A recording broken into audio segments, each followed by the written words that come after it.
If you or a loved one is approaching retirement and are looking for a caring community to answer all your questions, you are in the right place this morning on KFOR.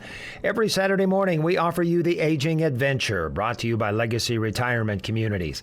I'm Dale Johnson, joined by John Kopetsky, Executive Director of Legacy Terrace at 5700 Fremont Street, and Kathy Blythe, long-term radio host here in Lincoln on KFOR and longtime advocate for Lincoln seniors. Kathy, good morning. John, good morning to you too. Good morning, Dale. Good morning, Mr. Johnson. Man's best friend deserves a place this morning on the Aging Adventure. Michelle O'Day with Domesti-PUPS focuses on the benefits of therapy dogs. That's coming up on the Aging Adventure after Theresa Parker, Program Director for the Long-Term Care Administration Program at Southeast Community College.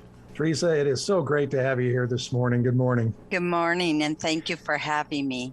You bet. I've known Theresa now for going on 15 years, and she has been just an absolute advocate for training the next generation of people who will be working and are working in long-term care in Lincoln and across the state. So, Theresa, can you give us a little background? How were you led to becoming the program director for long-term care at SCC? Yeah, that's a great question. When I was 16, I started working in a nursing home in the nearby town in North Dakota where I was living as a nursing assistant. And from there, after I graduated from high school, I came down to Lincoln to attend college. And I started at a four-year college and wasn't quite ready for a four-year school. So I ended up going to Southeast Community College where I flourished and actually made it on the dean's list, which surprised my parents and myself. And from there, I focused in, at that time it was called Nursing Home Administration, and ran a facility out in the western part of the state and also in the central part of the state. And while I was running a community in the central part of the state, it was closer to Lincoln. The program director at that time asked me to come back and teach part-time for Southeast. And so I came back to teach, which led to full-time employment, and I absolutely love it. So now the long-term care administration program is fairly new in the last 10 years or so. Is that correct? Yes, as a full degree, it's fairly new, about 10 years, correct. How long does it take students to complete the program, and what are some of the classes and topics? Yeah, so it takes about 4 semesters for a student to complete the associate, the associate degree. And they can take classes over the summer, which can cut some of that down. And then if they do our certificate program, they could actually get that completed in 1 semester. We have a combination of classes that are human related as well as business related. So some of the classes include death, dying, and bereavement, assisted living administration, which our own John Kopetsky teaches, gerontology, rules and regulations, ethics, marketing, human resources management, business law, intro to business, financial management. There's a whole host of classes that they will be taking. And of course, the gen eds as well. So, and I know that the program is 100% online. And so that way people who are working professionals can further their education. That is correct. And so our classes are asynchronous, which means that we are not all online at one time. So those who are already working and are in the profession can actually take the classes at any time and fit them into their schedule. And we have deadline dates each week that they need to make. Are there practicums for students to get hands-on experience? Absolutely. Through the state of Nebraska, an individual who wants to be a nursing home administrator does have to complete a 640-hour administrator in training program. And can you tell us what that all involves? Absolutely. And so what that does is they have to, if they do not have working experience in a nursing home, they would go to a preceptor's building, and a preceptor is a nursing home administrator who has taken additional coursework and is licensed as a preceptor to train other individuals. And the AIT, Administrator in Training, we call them the AIT, does need to rotate through each department. And so they may go through life enrichment, social services, spend time in the business office, spend time in maintenance, so that they get a whole feel for the complete facility and how the facility is run. There's so much to running a facility, which I have discovered, even though we're not a nursing home, and education is so absolutely important. Theresa, I would ask that you hold on through the break here, and we can come back and talk more about the long-term care administration program at Southeast Community College here on the Aging Adventure, brought to you by the Legacy Retirement Communities.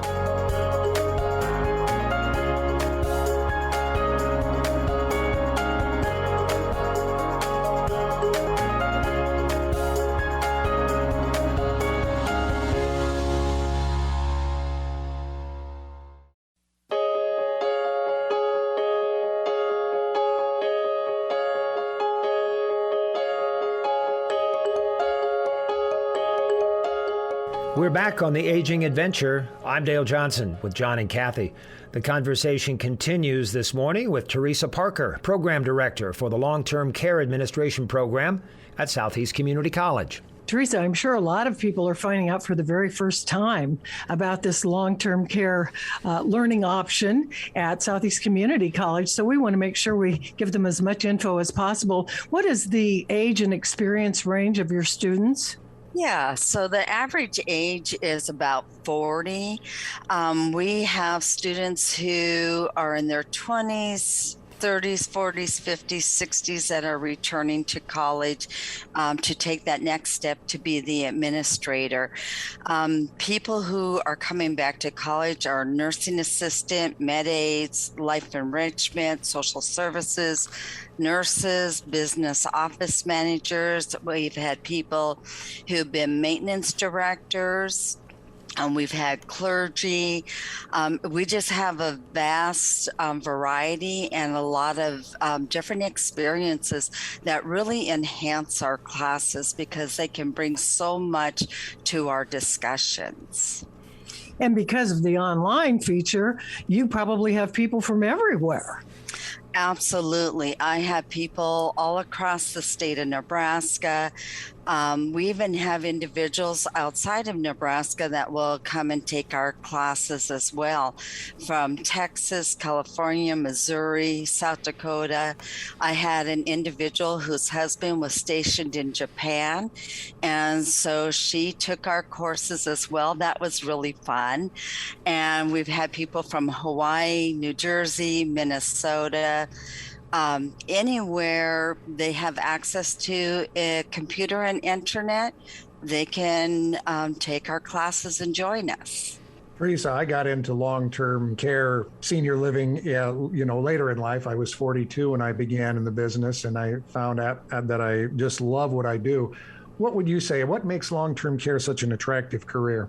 Oh, the relationship building, and making such a positive impact on the residents, the families, the staff, the community.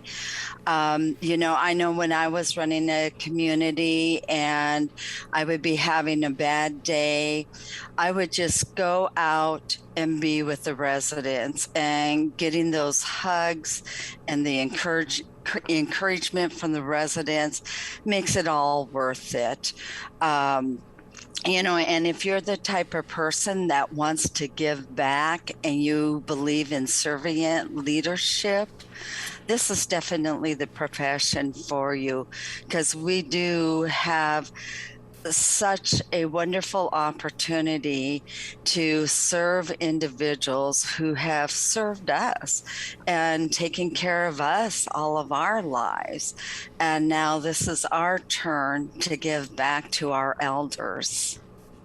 Can you talk about some of the challenges the long-term care profession has been going through? I'm sure there, with COVID and everything else, things have changed here for a little while anyway, and hopefully not too far into the future, we'll be back to some kind of normal. Well, we hope we return to normal, somewhat normal at some point. Yes, COVID has been a huge challenge for us. Getting 3-4 memos a day from Centers of Medicare and Medicaid Services, CMS, telling us that protocol has changed and what we need to do differently. Our staff have been extremely dedicated and extremely, just thrown out there and have done so many wonderful things. But at the same time, it has also led out to burnout unfortunately.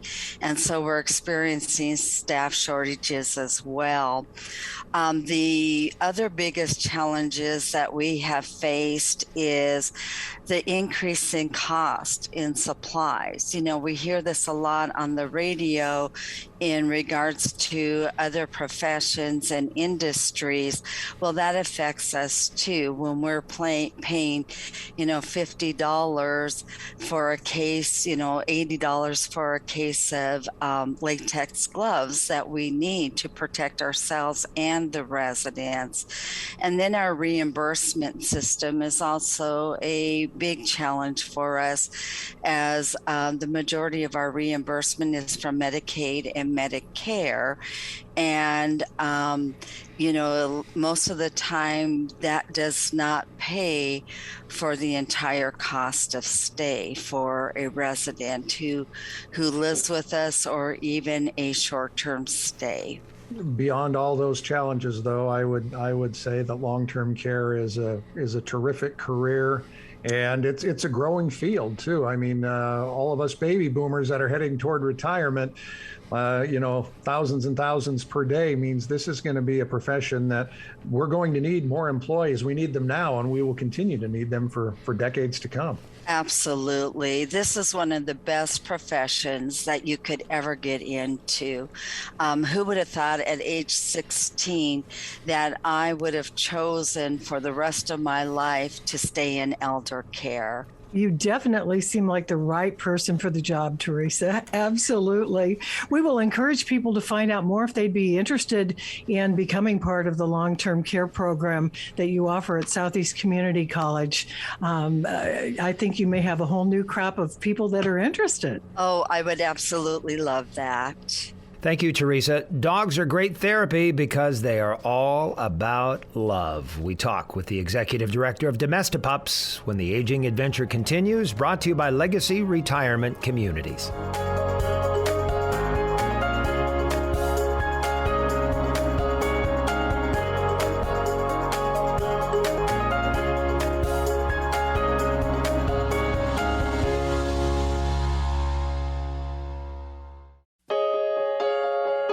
Thanks for coming back to The Aging Adventure, brought to you by Legacy Retirement Communities. I'm Dale Johnson with John and Kathy. Therapy pets work wonders for people of all ages. Joining us this morning is Michelle O'Day, Executive Director of Domesti-PUPS here in Lincoln. Michelle, good morning. Thanks for joining us. Good morning.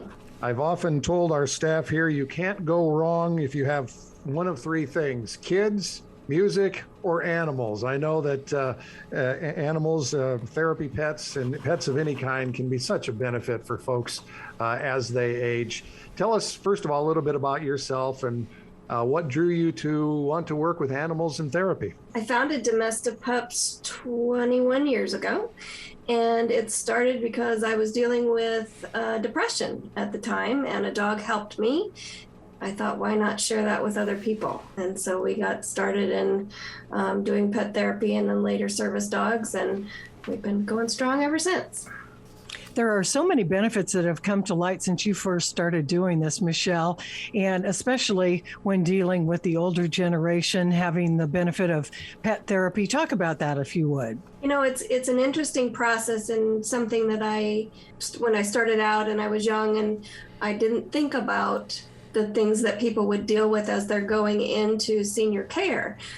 Things like being lonely and having to give up their pet or not being able to care for a pet anymore.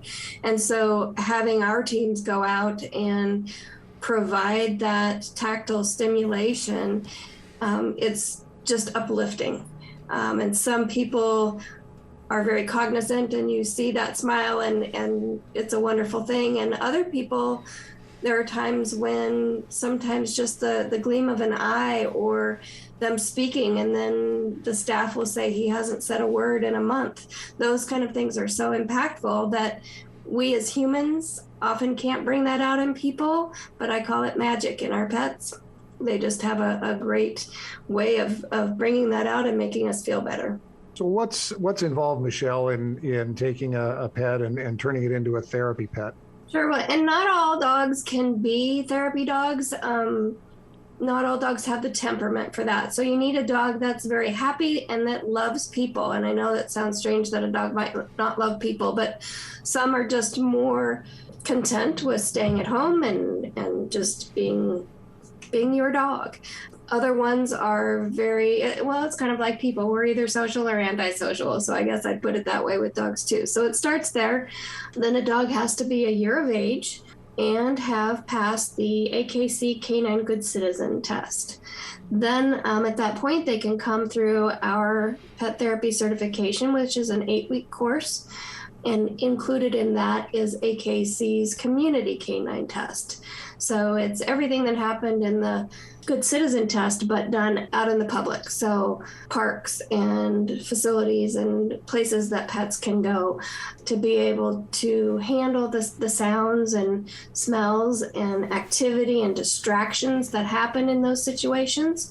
It takes a lot for a dog can't be fearful and things like that. So once they pass that, then they go through 3 months of what we call probationary training, where they're going out and doing their visits, and we're helping them along the way. But on occasion, there's a dog that maybe this isn't the right fit for. So we kind of have that period of time kind of as a screening process. And then they graduate. So are there particular breeds that are more likely to be appropriate, or does it just depend on the individual pooch? It depends on the individual pooch. And you always use more people volunteers and more pup volunteers? Always. We have a great need for volunteers. We have a lot of requests for pet therapy visits in senior housing. And so it's hard. We have had people that have been on a waiting list for probably 2 to 3 years. So yeah, we do need more. Now, we've talked about dogs here, and obviously that's the focus for Domesti-PUPS. Do you work with any other breeds of animals or any other species of animals? Nope, it's all dogs. Well, you've certainly brought the light to a lot of people's lives with the pets you've brought to the legacy retirement communities. And I understand there's a special one who's taken up residence at Legacy Arbors. Yes, his name is Benny, and he is a white golden doodle, and he lives at the Arbors full time. And he is a great example of a therapy dog if you ever get to meet him. He's very friendly. He's very quiet, just kind of minds his own business, but wants to be with you at the same time. And so he's not obtrusive in any way. But I think he's a great motivator for many of the seniors there. And that's one of the biggest things that I think people underutilized therapy dogs for, is when you have folks that maybe are hesitant to go to activities and things like that. If you say, Benny wants you to come, he's going to be there waiting for you. Oh, okay, I'll come. So, there's a lot of that sort of thing that if I ask you to come hang out, you might be like, okay. But if Benny wants you to come, then it's a whole different situation. So again, that magic. And I would second everything you said about Benny. The first time I met him, he came right up to me and was looking for a little scratch. And as soon as I started scratching him on his head, he kind of laid down on the floor and rolled over and wanted a belly rub. He is about as social as they come. Right. Well, thank you for all the good work that you do, Michelle. How can folks get in touch with you to get involved with Domesti-PUPS? So the easiest way is to go to our website, and you can either email through our website, or there is a volunteer form that you can complete and send to us, and we'll get back to you and find a way for you to volunteer. Michelle, thank you very much. John, how about you? What is a good contact point for people who would like to learn more about legacy retirement communities? You can call 402-436-3000 or check out our awesome website, legacyretirement.com. Kathy, thank you for being there for seniors in Lincoln. Every Saturday morning, we talk about your active retirement years on the Aging Adventure, brought to you by Legacy Retirement Communities. I'm Dale Johnson.